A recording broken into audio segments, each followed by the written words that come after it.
Olá, olá pessoal do Filosofia Simples, sejam mais do que bem-vindos para mais um vídeo de resolução de questão, mais um vídeo para essa nossa playlist especial para resolver questões do Enem, como você pode ver aqui já destacado no início da questão, né?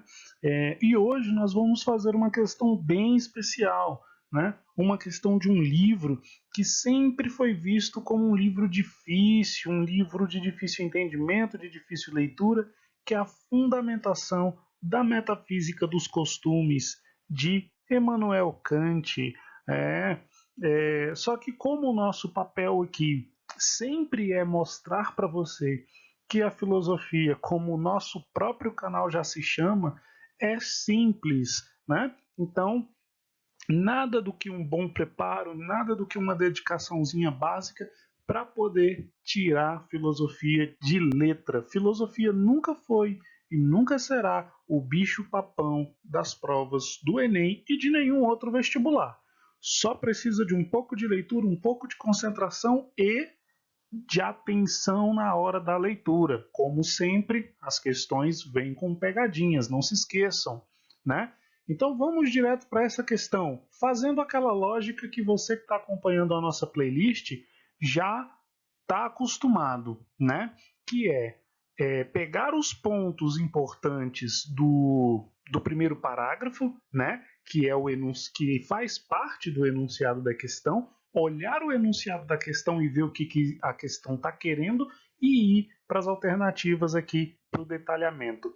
Sempre importante lembrar que quando você for pegar questões de um vestibular para resolver, vestibular, concurso, Enem, não importa a prova que você está estudando, mas sempre que você chegar nessa etapa de pegar questões para poder resolver, para poder fazer novamente, é sempre importante lembrar que você sempre tem que ter esse processo de saber o porquê as questões estão certas e as questões estão erradas. Então é sempre importante, quando você fizer esse exercício, justificar todas as questões, né? Então fica essa dica para você quando você pegar uma prova antiga, quando você pegar questões antigas para poder resolver, fazer aquele treinamentozinho básico, lembrar que é sempre importante justificar. Se você tem certeza do porquê que aquela alternativa está errada, se você sabe o porquê que aquela alternativa está certa, então você está começando a ficar bem preparado para a questão e já está entrando num nível competitivo para o certame que você vai fazer. Tá ok? Antes de começar, só aquele recadinho básico. Se você está acompanhando, você que está acompanhando a nossa playlist, né, de resolução de questões do Enem, cara, se inscreve no canal, dá aquela curtidinha básica, ativa o sininho aí para você receber todas as notificações em primeira mão sempre que o Filosofia Simples lançar um material de estudo para você e você ter acesso ali de primeira mão sempre que for lançado, né? Sempre que for divulgado algo novo, tá ok? Então faz esse favorzinho aí pra gente e vamos lá, né? Então aqui, primeiro que nós temos aqui uma situação, né, na questão, do qual a gente vai pegar três pontos fundamentais, né? O primeiro é esse daqui, ó. Você percebe que, se você já está dando uma lida aí enquanto eu introduzo a resolução da questão, você já percebeu, se você está dando uma lida, que existe aqui uma necessidade, né? Que uma pessoa tem a necessidade de pedir dinheiro emprestado, está passando por aquele perrengue básico, está precisando pagar umas continhas, está precisando botar a vida em ordem, precisa de dinheiro emprestado. Porém, existe um problema muito sério nessa questão. Por quê? Porque a pessoa que precisa do dinheiro, ela sabe muito bem que ela não poderá pagar esse empréstimo que vai ser feito, né? Então, o que ela faz? Ela promete firmemente que vai pagar no prazo determinado. Até mesmo porque, como o próprio texto já está dizendo, se ela falar, se ela disser que não tem condição de pagar aquele empréstimo que ela vai fazer, a pessoa que vai emprestar o dinheiro provavelmente não vai emprestar. Então, a gente vai para a última parte aqui, né, onde a pessoa vai colocar uma determinada situação. que vai pedir o dinheiro emprestado, vai prometer pagar, embora saiba que tal nunca acontecerá, né? Nunca se sucederá. Então, a gente tem aí uma situação de um problema bem grave, né? E por que esse problema é bem grave? A pessoa tem a necessidade de pegar dinheiro emprestado e a pessoa sabe, né? Ela sabe que ela não poderá pagar aquele empréstimo que está sendo feito, né? Então ela já sabe disso, ela já tem conhecimento. Não é uma coisa assim do qual, eu tenho condição, só que aí uma determinada coisa aconteceu e eu não vou mais poder pagar. Não, ela já vai pedir o dinheiro sabendo que não pode pagar. Porém, essa pessoa vai prometer honrar com essa dívida, né? Ela vai prometer honrar essa dívida porque, caso contrário, a pessoa que vai emprestar o dinheiro não vai emprestar, né? Ou seja, se você vai pedir dinheiro emprestado e deixar claro que você não tem como pagar aquele empréstimo, evidentemente que a pessoa já vai olhar para você e falar: não, eu não vou querer te emprestar dinheiro, você não tem como pagar, né? Então a pessoa vai mentir dizendo que tem condição de pagar, que vai pagar no prazo combinado, mas sabendo que não pode honrar com essa dívida, né? Então vamos lá. Esse é o ponto principal do nosso parágrafo. Esses são os pontos fundamentais do nosso parágrafo. Vamos direto aqui então para o enunciado, né? De acordo com a moral kantiana, a falsa promessa de pagamento representa as alternativas, né? Ou seja, de acordo, né? Ou seja, com a moral kantiana, então essa moral kantiana ela é muito importante aqui, né? A falsa promessa de pagamento, que é outro detalhe muito importante aqui, é um detalhe importante essa falsa promessa de pagamento, porém não é nada absurdo de difícil, porque está muito claro dentro do enunciado da questão, dentro do parágrafo retirado do livro, que a falsa promessa foi feita. Você quer o dinheiro emprestado, você não tem como pagar esse empréstimo, mas você mente dizendo que tem como pagar e vai pagar. Ou seja, se você mentiu dizendo que vai pagar e sabendo que não pode, então você fez uma falsa promessa de pagamento. Isso aí não tem nenhum mistério e nenhuma pegadinha envolvida aí. É representada no texto e aí você vai completar a frase, né, com uma das alternativas aqui. E vamos lá, né? Essa é a grande questão que nós temos aí. Agora nós vamos para as alternativas, né? Sabendo o que a pergunta está querendo. Porém, antes de entrar nas alternativas, é importante lembrar uma coisa aqui. O enunciado destacou a moral kantiana, né? E sobre a moral kantiana, é importante a gente lembrar uma questão aqui. Que é lógico, né? A própria questão está deixando isso muito claro, que para você poder responder essa questão, você precisa ter um conhecimento sobre a moral de Kant, né? Isso aí está muito básico, até mesmo porque o que vai ser respondido de acordo com a moral kantiana, ou seja, isso está muito claro na questão, né?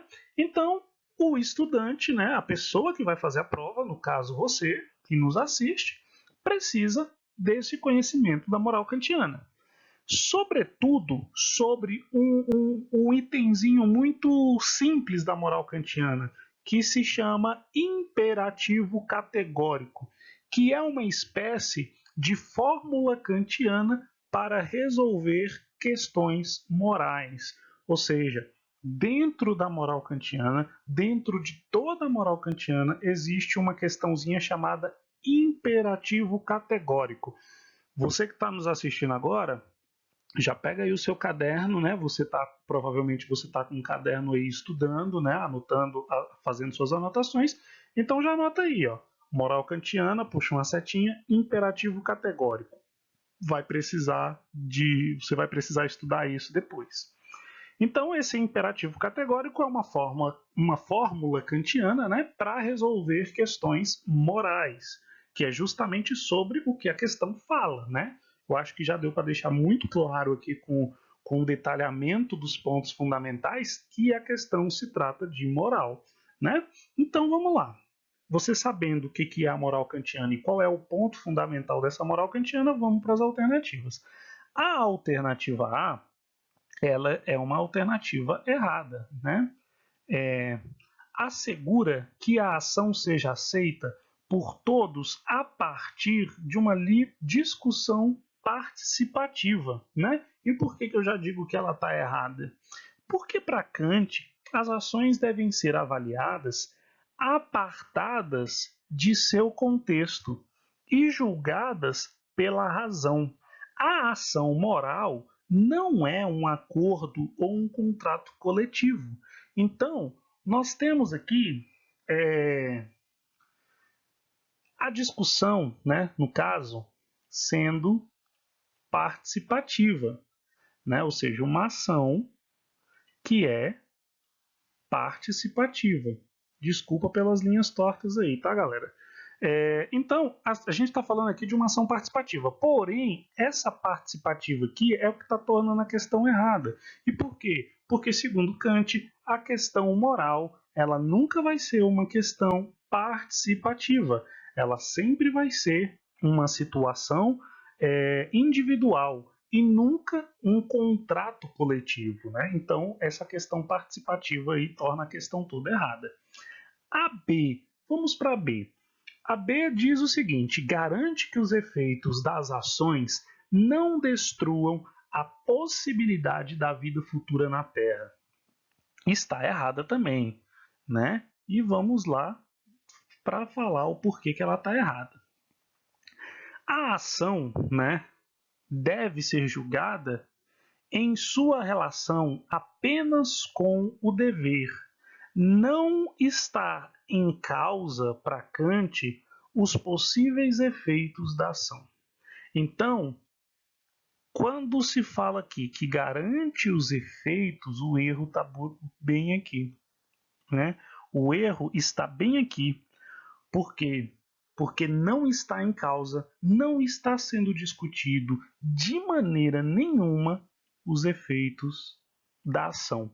Ou seja, segundo a moral kantiana, quando você vai falar na questão da moral, né, das relações humanas, esse tipo de ação moral, você faz ela como um dever. Você faz a coisa certa porque você tem que fazer a coisa certa e não por outro motivo. Então, os efeitos que isso causa, não, eu vou fazer o bem porque se eu fizer o bem vai me acontecer tal coisa. Segundo Kant, não é assim que funciona a moral dos seres humanos. Porque se você está pensando no efeito da situação, então você já não está sendo tão bom assim, você não está sendo tão moral assim.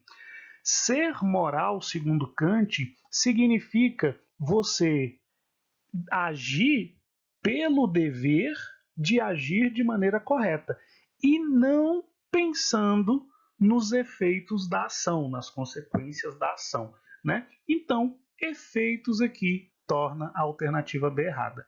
Participativa torna a alternativa A errada e efeitos torna a alternativa. Perceba, tanto na alternativa A quanto na alternativa B, que são palavras que causam todo o engano, né? Que faz com que toda a questão esteja errada, né? Esse é inclusive um dos motivos pelos quais a galera não gosta muito de Kant, acha Kant difícil, né? Porque é isso, uma palavrinha faz tudo ficar errado. E vamos lá, a C. Na C, ele diz o seguinte: opõe-se ao princípio de que toda ação do homem possa valer como uma norma universal. Bem, a alternativa C, a gente já pode dizer que é a alternativa certa da questão, né? Agora, por quê? Vamos lá então para a explicação do porquê que a C é a alternativa correta, então, né? Nós podemos concluir, dentro dessa questão C aqui, que a falsa promessa nunca poderá ser entendida como uma norma universal ou uma lei da natureza. Se as promessas fossem sempre falsas, perdem o seu sentido e podem, em último caso, impedir que as pessoas confiem umas nas outras. Ou seja, vamos destacar aqui as questões. Primeiro, esse termo opõe-se, ele se torna fundamental aqui, né? Opõe-se ao princípio de que toda ação do homem, então aqui é o outro ponto fundamental, possa valer como uma norma universal. Aqui é o outro ponto importante. Então são esses 3 pontos importantes que nós temos na alternativa C para entender o porquê que ela é certa. Opõe-se toda ação do homem como uma norma universal. Então, quando você diz aqui opõe-se, quando você coloca esse termo opõe-se, a questão está querendo dizer que Kant é contrário à ideia de que toda ação do homem pode valer como uma norma universal. E por que ele vai dizer que não pode valer como uma norma universal? Muito simples, porque o ato que está sendo debatido aqui, né, no texto, sobre mentir, sobre o pagamento, sobre mentir para obter uma vantagem, né? Fazendo com que aquela pessoa que vai emprestar o dinheiro seja apenas um objeto para a conclusão de um interesse pessoal, né? Isso não pode ser visto como uma ação universal. Por quê? Porque se a gente vê isso como uma ação universal, a gente iria colocar aqui como se a falsa promessa, né, que é dita aqui inclusive no enunciado, como se a falsa promessa fosse uma coisa normal e natural a se fazer. E segundo Kant, dentro de um contexto moral, não é normal. Não é normal você fazer uma falsa promessa, você prometer algo que você não vai ser capaz de realizar, né? Então, a moral, e aí a gente vem aqui na alternativa A. Lembra que era a palavra participativa que fazia a questão estar errada? Pois é. Por quê? Porque a moral ela é individual, ela não é coletiva, né? A moral é daquela pessoa individual. Então, o Kant ele vai se opor à ideia de que toda a ação do homem, e essa palavra toda aqui é importante porque ela generaliza todas as ações, né? Toda ação do homem possa valer como uma norma universal. Não pode valer como uma norma universal, porque falar uma falsa promessa não é uma norma universal. Porque se fazer uma falsa promessa fosse uma coisa vista como universal, é aquilo que a gente acabou de observar aqui, né? Segundo Kant, nós entraríamos num ciclo que, se fosse normal fazer falsas promessas, então nenhum ser humano poderia confiar um no outro. E se nenhum ser humano pode confiar um no outro, a nossa convivência em sociedade fica muito comprometida, né? Fica muito comprometida. E se a nossa moral, e se isso ficar comprometido, a gente tem um colapso social muito, muito grande, né? Então, é por isso que a alternativa C está certa, porque ela vai falar aqui sobre toda a ação do homem valer como uma norma universal, mas colocando esse detalhe aqui na frente da oposição de Kant a esse tipo de ideia. Kant não aceita que toda ação do homem possa ser universal. Inclusive, a mesma explicação pela qual faz a alternativa A ser errada é a mesma explicação que faz a alternativa C ser a certa nesse contexto. Tá ok? Vamos para D então. Já que a gente viu que a C está certa, a gente já pode concluir que a D e a E são erradas. Agora por quê? Vamos lá. A D materializar-se no entendimento de que os fins da ação humana poderiam justificar os meios. Vamos lá. Isso aqui tem uma coisa interessante a ser observada. Os fins da ação humana poderiam justificar os meios.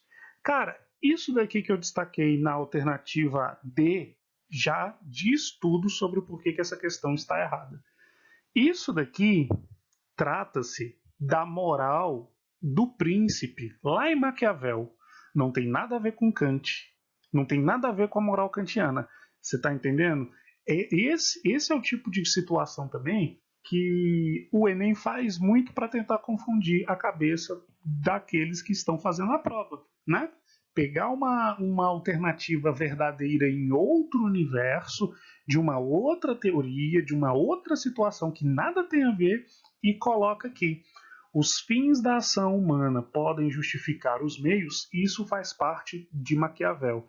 Isso faz parte do Príncipe. Inclusive, nessa playlist, se você ainda não passou pela questão de Maquiavel, nós temos algumas questões sobre Maquiavel. Inclusive, eu vou deixar aqui o cardzinho aqui em cima para que quando você terminar esse vídeo você possa ir lá estudar a nossa questão sobre Maquiavel, também questão do Enem, né? Então a questão está errada por isso, porque a questão está citando uma situação de Maquiavel que nada tem a ver com Kant. E a E? Por que a E está errada?